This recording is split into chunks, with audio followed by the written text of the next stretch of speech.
Yulduz Usmonova konsertida katta mojaro yuzaga keldi. Assalomu alaykum hurmatli tomoshabin. Tezkor va so'nggi shou-biznes xabarlarini kanalimizda kuzatib boring.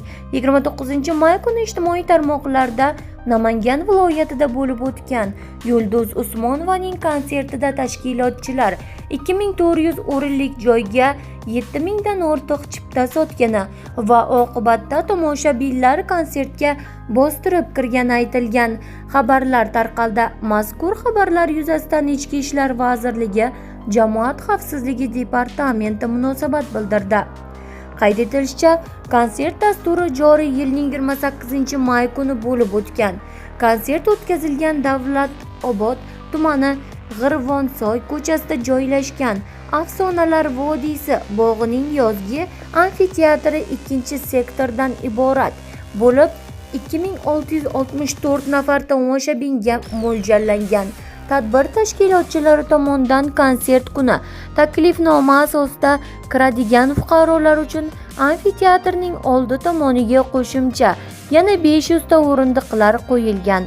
Konsertga chipta bilan tashrif buyurgan aksariyat fuqarolar o'zlari bilan 2-3 nafargacha voyaga yetmagan farzandlarini olib kelgan hamda ular chipta olgan boshqa fuqarolarning joylarini egallab olgan.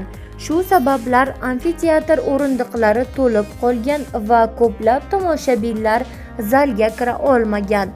Konsert dasturini o'tkazish davrida jamoat xavfsizligini ta'minlash maqsadida 100 ga yaqin hududiy Ichki ishlar boshqarmasi, Milliy gvardiya va favqulodda vaziyatlar boshqarmasining shaxsiy tarkibi xizmatga jalb etilgan va ular konsert dasturini o'tkazish davrida favqulodda holatlar va ko'ngilsiz hodisalar sodir etilishiga yo'l qo'ymagan. Bildirilishicha, hozirda holat yuzasidan tergovga qadar tekshiruv o'tkazilmoqda. Prezidentga suiqasd qilish bilan tahdid qilgan AQSh immigratsiya rasmiylari mamlakat prezidenti Donald Trampga suiqasd qilish bilan tahdid qilgan. Meksikadan kelgan noqonuniy muhojirni hibsga oldi. Ichki ishlar xavfsizlik vazirligining ma'lumotiga ko'ra, joriy yilning 21-may kuni Immigratsiya va bojxona nazorati xizmati xodimi Ramon Morales Reyes ismli shaxsdan maktub olgan. Maktubda men bu mamlakatni faqat prezident Trampning mitinglaridan birida boshqa o'q uzganimdan keyin tark etaman deya yozgan migrant. Shuningdek, u AQSh hukumatini meksikaliklarga nisbatan kamsitish va oilasini deportatsiya qilganlikda ayblagan. 54 yoshli Morales 22-may kuni hibsga olingan.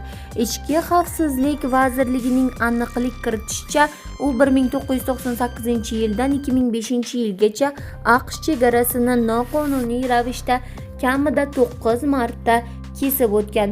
Shuningdek, u ilgari bir necha bor jinoiy javobgarlikka tortilgan. Deportatsiya jarayoni tugaguniga qadar uning Viskonsin shtatidagi qamoqxonada saqlanishi ko'zda tutilgan.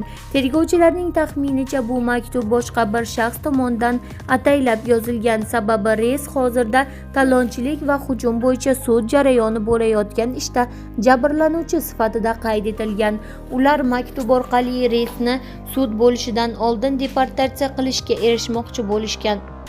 Ma'lumot uchun, Tramp 2024-yilgi saylov kampaniyasida AQShdagi noqonuniy migrantlarga qarshi kurashni asosiy va'dalaridan biri deb e'lon qilgan edi. U birinchi yil ichida 1 million migrantni chiqarib yuborishni rejalashtirgandi, ammo mutaxassislar bu rejani haqiqatdan yiroq deb hisoblashmoqda, chunki bu juda katta mablag', ko'p xodim talab qiladi va ko'pchilik migrantlar o'z huquqlarini sudda himoya qilishlari mumkin.